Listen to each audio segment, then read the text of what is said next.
जीव स्वयं नित्य निरंतर कर्मों के जाल को रच रहा है और अपने आप को बांध रहा है। आपको मुक्त होना है, बंधना नहीं है। जीव का जन्म कर्मों के अनुबंध से होता है, कर्मों के बंधन से होता है, और उसको अपना ऋण चुकाना होता है।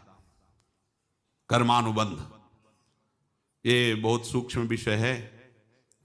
जैसे आप जिस परिवार में जन्म लिए हैं तो उस परिवार के लोगों से आपका ऋण है, इसलिए उसी परिवार में आप आए हैं। और ऋणानुबंध उसको बिना चुकाए या बिना वसूल किए आप वहां से जाएंगे नहीं। आपको लेना है तो वसूल करना है, और देना है तो चुकाना है। ये पूर्व के जन्मों से निश्चित किया गया है। जैसे किसी के यहां पुत्र हुआ, जन्म से ही पैसा खर्चा शुरू हुआ, जो बड़ा हुआ तो उद्दंडता के द्वारा मार पूरे परिवार को क्लेश पर क्लेश देता चला जा रहा है। ये तुम्हारे कर्म का फल है।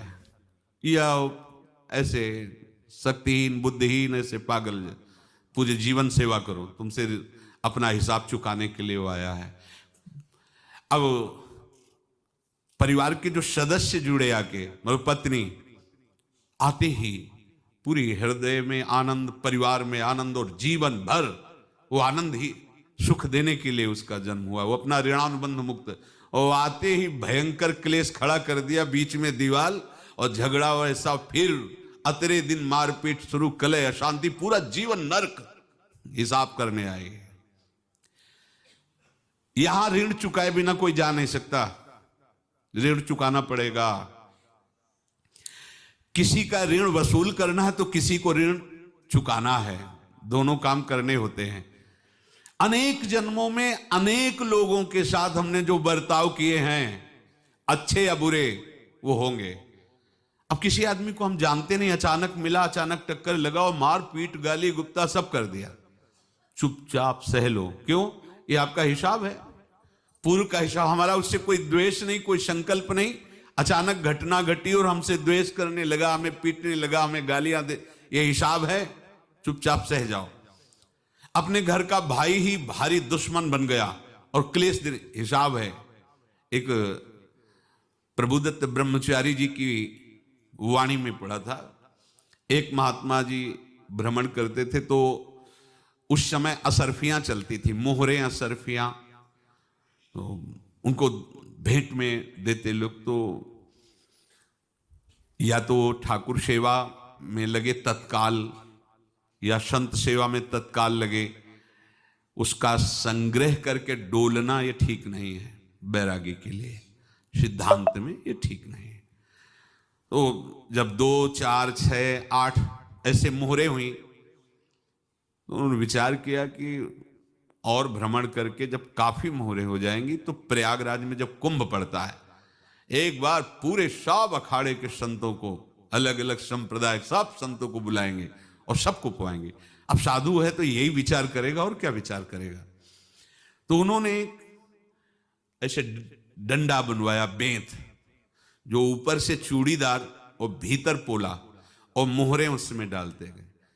और भ्रमण, जहां जहां श्रद्धालु भगत थे सबके यहां जाना और इच्छा रखना कि एक मोहर तो दे दे दक्षिणा में। कामना कोई भी हो वो बांधती ही है, ध्यान रखना।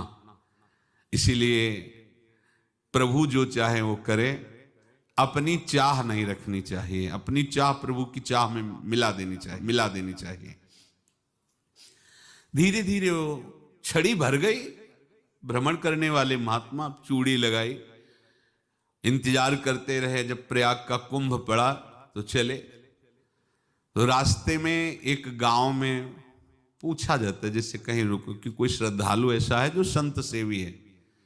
तो कुछ लोगों ने बताया, हाँ एक परिवार है, बहुत संत सेवी है, और आपको मिलाते हैं उनसे। आइए महाराज, घर में रुका, खूब अच्छा हलवा पूड़ी पवाया, और जो घर के मालिक थे चरण दबाए।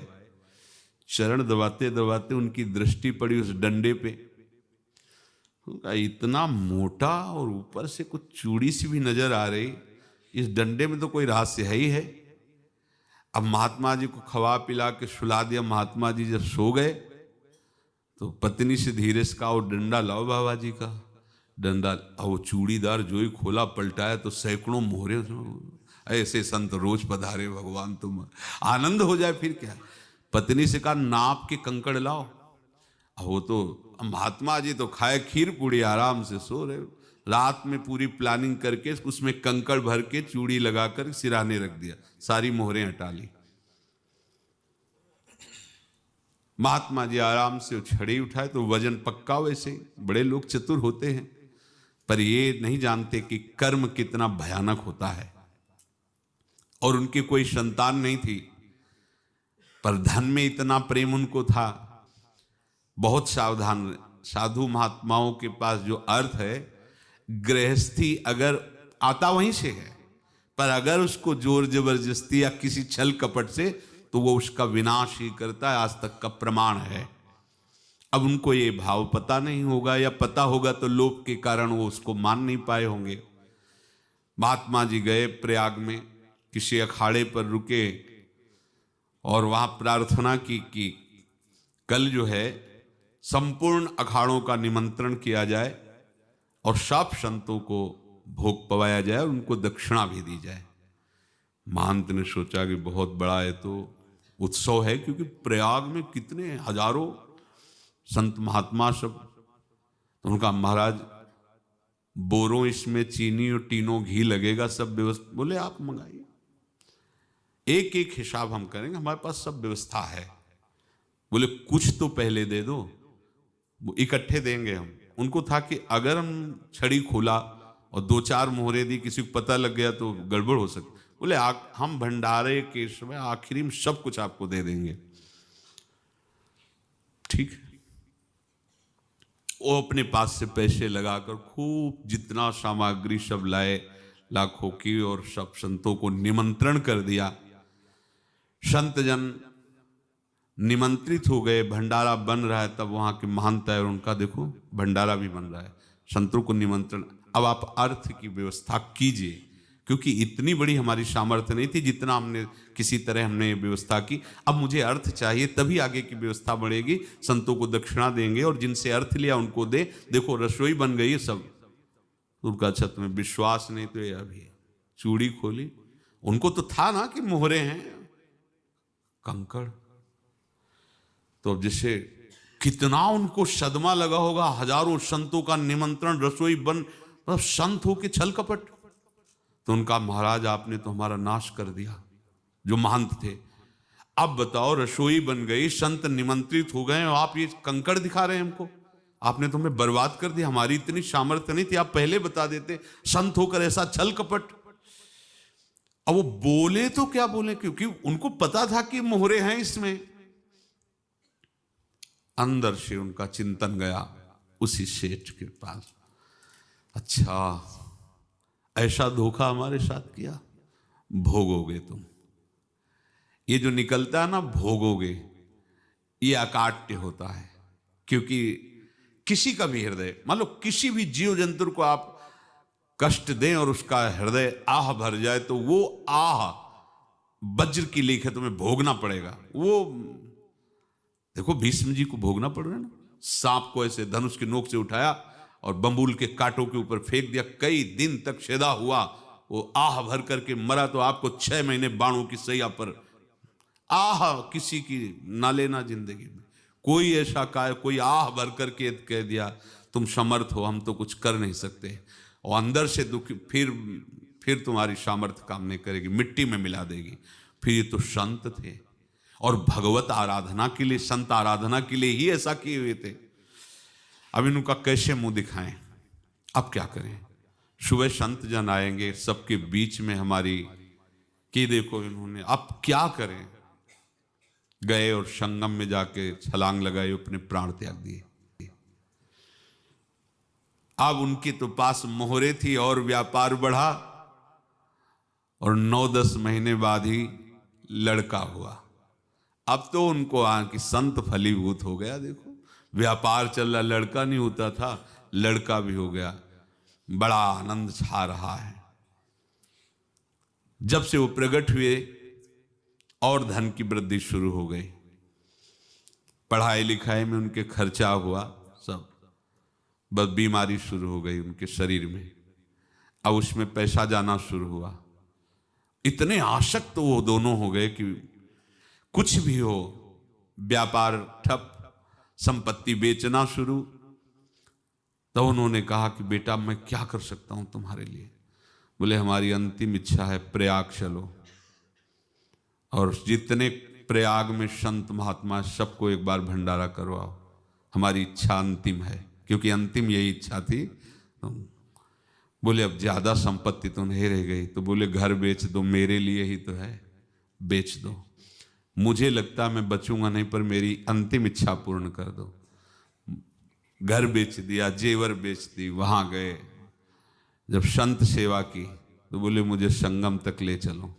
संगम तक ले गए और बोले समझे तुम चुराए थे और हमने उसको छीना है, कुछ नहीं रह गया तेरे पास कुछ, अब केवल ममता और आसक्ति में जल कर मर और नरक प्राप्त कर। मैं वही महात्मा हूं जिसकी तूने मोहरे ली थी, शरीर छोड़ दिया। महात्मा को जन्म लेना पड़ा और इनको दुर्गति भोगनी पड़ी। ऋणानुबंध होश में, ऐसा नहीं कि आप जो कर रहे हैं कोई देख नहीं रहा, कोई हिसाब किताब नहीं, जो कर रहे हैं अवश्य में भोक्तव्यम, बहुत सावधान। अनेक जन्मों में अनेक लोगों से जो कुछ लिया दिया है, इस लेने देने को मिटा देने के बाद ही तुम मुक्त हो गए। इसीलिए एक उपाय है, लेना न देना मगन रहना। क्या? मालिक को समर्पित हो जाओ, मालिक को अपना माना हुआ समर्पित कर दो, खत्म।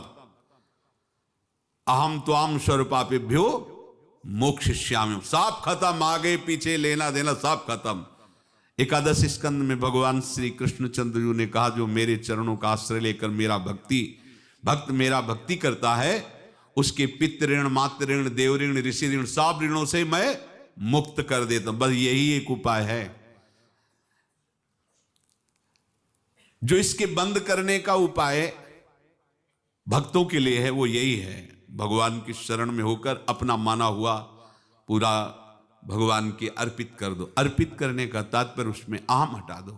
त्वदीयं वस्तु गोविंदम तुभ्यमेव समर्पये। जिनसे तुमने सेवा करवाई है उनकी सेवा करनी पड़ेगी, जिनसे तुमने जो कुछ लिया है उनको देना पड़ेगा। ये लेने देने का व्यापार जब तक समाप्त नहीं होगा तब तक तुम्हारा जन्म मरण चलता रहेगा। अब आपको यहां समझना है, यदि आपसे किसी ने पैसे लिए बेईमानी करके नहीं दे रहा है तो आप उसको गाली मत दीजिए, आपने बेईमानी की थी इसलिए आपकी बेईमानी हुई है, ले गया, कोई बात नहीं है, बंधन से मुक्त हुए, जो बोझा था चला गया। उसको ऐसा ना देखे कि ये बेईमान हमारे रुपए मार लिए, अब जो कुछ होगा देखेंगे। अगर आप आगे नया कुछ करते हैं तो फिर आगे का हिसाब आपको भोगना पड़ेगा, ध्यान रखना। ऐसा नहीं है कि आपको भोगना नहीं पड़ेगा। एक ही उपाय है कि अब जो शरीर धारण किए इसी में जो भोग ले, आगे ना होना चाहिए। तो क्या करे? सर्वतो भावेन भगवान की शरण ले ले। ये तो सर्वाणि कर्माणि मयि सन्न्यस्य मत्पराहा अनन्ये नैव योगेन माम ध्यायन्तु उपासते तेषाम् अहं समुद्धर्ता मृत्यु संसार से। ये बड़ा कठिन है पार होना, कोई छोटी मोटी बात है। एक महात्मा बाल्यावस्था से भजन करते थे, शालिग्राम भगवान पास रखते थे और उन्हीं की आराधना करके बस पाठ, नाम, जप और भ्रमण करते थे।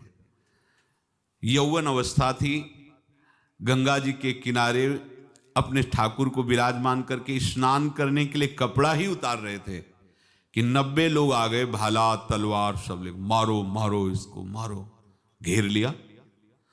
तो उन्होंने हाथ जोड़कर कहा हमने क्या अपराध किया? कोई सुन ही नहीं रहा। तो उन्होंने कहा मार तो डालोगे ही आप, 90 लोग, हम कोई अस्त्र शस्त्र तो लिए नहीं, एक बार हमें गंगा में डुबकी लगा देने दो और अपने ठाकुर को स्नान करा देने दो, फिर इसके बाद आप मार देना। भगवत इच्छा से वो लोग रुक गए, स्नान किया और अंदर से प्रार्थना की, प्रभु ये क्या लीला है आपकी, आपके सिवा मेरा कोई है नहीं और ये मुझे मारना चाहते हैं। तो भगवान ने जानते हो क्या कहा उनके अंतर में? तुम मेरे में ध्यानस्थ हो करके शरीर को छोड़ो, ये लोग मारेंगे, ये मेरे भजन का फल है कि तुम्हें 90 जन्म नहीं लेना पड़ेगा। एक ही जन्म में 90 मिलके, तुमने 90 हिंसा की थी पूर्व में, तो तुम्हें 90 बार जन्म लेना होता और एक एक करके मारते। ये मेरे भजन का प्रताप है कि एक बार में ही 90 का हिसाब हो जाएगा। तुम आंख मूंदो, मेरे ध्यान में मगन रहो, मेरे प्रताप से तुम्हें कोई चोट नहीं होगी और स्वाभाविक मूर्छावस्था में प्राण तुम्हारे छूट जाए। ऐसा ही हुआ, ऐसा हुआ। तो ये बात समझ लो कि ये जो कर्मानुबंध है, ऋणानुबंध है। आप देखो, अगर शाप महात्माओं ने दिया कि तुम्हारे वंश का इससे विनाश होगा, तो भगवान भी परम धाम जा रहे तो उसी कील से, बाण की नोक में जो मछली लील गई थी, छोटा कण, उसी से की नोक बनाई और उसी नोक प्रहार किया। भगवान के श्री चरण में वही बाण की नोक लगी और भगवान ने स्वीकार किया ना।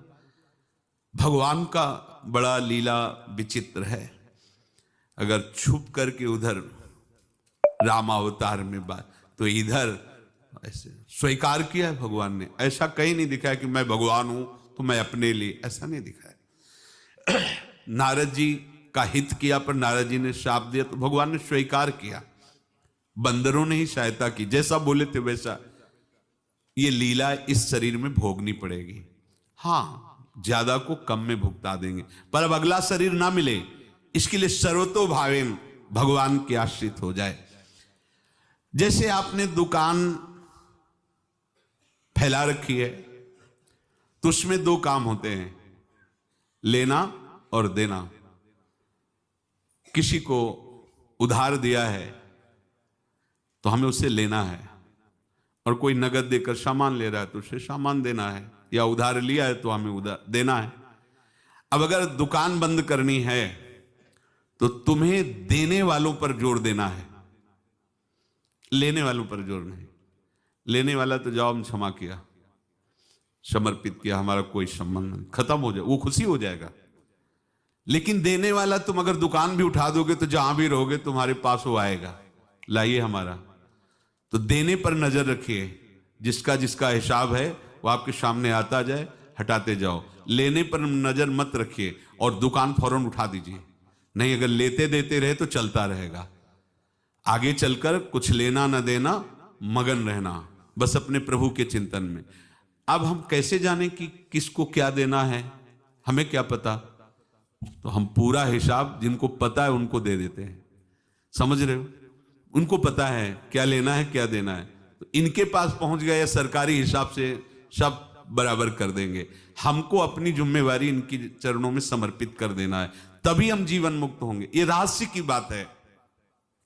प्रभु कह रहे हैं, यस्य सर्वे समारंभाः काम संकल्प वर्जिताः ज्ञानाग्नि दग्ध कर्माणं तमाहु पंडितम बुधाः। जिसके संपूर्ण कर्मों के आरंभ संकल्प और कामना से रहित हैं, तथा जिसके संपूर्ण कर्म ज्ञान रूपी अग्नि से जल गए हैं, उसको ज्ञानी जन भी पंडित कहते हैं, बुद्धिमान कहते हैं। पूज्य श्री भाई जी महाराज कह रहे हैं, जैसे वहां ज्ञानाग्नि से दग्ध कह रहे हैं, तो अपने वृंदावन वासियों का प्रेमाग्नि से सब कर्म संस्कार दग्न होते हैं। जिस समय आपके हृदय में भगवत प्रेम का प्रादुर्भाव होगा तो लेश मात्र कभी तुम्हें दुख नहीं भोगना पड़ेगा। प्रेम का प्रादुर्भाव होते ही दुख का नाश हो जाता है, महासुख। जब प्रेम का प्रादुर्भाव होगा तो समस्त पाप भस्म हो जाते हैं, अशांति नष्ट हो जाती है, संसार ज्वाला स्पर्श भी नहीं कर सकती है। जब भगवत प्रेम का प्रादुर्भाव होता है तो हो सकता है उस उपासक के जीवन में दुखों का पहाड़ टूट पड़े, परिवार खिला,